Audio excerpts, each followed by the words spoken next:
अस्सलाम वालेकुम नाज़रीन। ड्रामा सीरियल दिल ही तो है दिन ब दिन बहुत ज्यादा इंटरेस्टिंग होता जा रहा है। नाज़रीन आप देखेंगे कि सबरीना बहुत ज्यादा दुखी होती है। वो मोहित की माँ से बातें कर रही होती है, जबकि सुबुई भी उधर खड़ी उनकी बातें सुन रही होती है। तो सबरीना कह रही होती है कि ये लोग किस तरह दो चेहरे वाले होते हैं। पहले किसी यतीम को गोद लेते हैं और पहले उनकी परवरिश करते हैं और लोगों से इस चीज की दाद वसूल करते हैं कि ये इसने कितनी अच्छी किसी यतीम को लेकर इसकी परवरिश कर रही है, ये तो बहुत अच्छी है। और जब चाहे उन्हें धक्के देकर अपने घर से निकाल देते हैं। सुबुई उनकी ये सारी बातें सुन रही होती है और दिल ही दिल में बहुत ज्यादा परेशान होती है। दूसरे सीन में आप देखेंगे कि हारून अबीरा से मिलने उसके घर आता है। जब वो घर आता है तो वो देखता है कि गार्डन में मोहित बैठा हुआ है। तो वो मोहित को देख के आ जाता है और उसे हाथ में लाकर कहता है कि ये मुबारक हो, सुना है तुम्हारी और सबरीना की शादी हो गई है।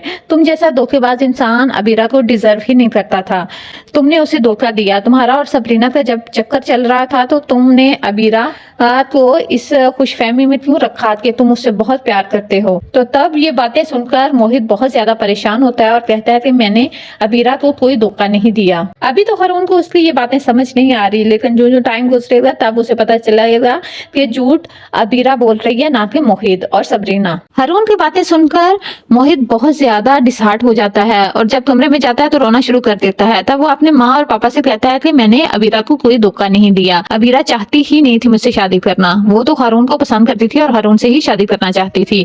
अगले सीन में आप देखेंगे कि जब ट्रेनर आता है मोहित के लिए, तो मोहित एक्सरसाइज करने जाता है तो वो करने लगता है। एक्सरसाइज के दौरान तो उसे पास बैठी सबरीना सहारा देती है। तो वो सारा गुस्सा जो हारून ने बातें की होती हैं, उन सारी चीजों का गुस्सा सबरीना पे निकालता है कि मुझे तुम्हारे सहारे की जरूरत नहीं है। नेक्स्ट सीन में आप देखेंगे कि सरमद की माँ हावर से बात कर रही होती है। सुबुई से कहो कि वो सबरीना की खुला करवा दे ताकि सरमद और सबरीना की शादी की जा सके। मुझे सबरीना पे पूरा यकीन है कि वो ऐसी नहीं और उसके साथ बहुत ज्यादती हुई है। मैं यही चाहती हूँ कि सबरीना ही सरमद की बीवी बने और इस घर की बहू। लास्ट सीन में आप देखेंगे सुबुई अबीरा से कहती है तुम तो बहुत जल्दी नॉर्मल लाइफ की तरफ चली गई हो। तुम्हें तो बिल्कुल भी फर्क नहीं पड़ा कि सबरीना और मोहित की शादी हो गई है। तब है अबीरा बहुत ज़्यादा गुस्से में आ जाती है और कहती है कि उस धोखेबाज इंसान के लिए मैं अब सारी ज़िंदगी रोती तो नहीं रहूँगी, मेरी भी अपनी ज़िंदगी है।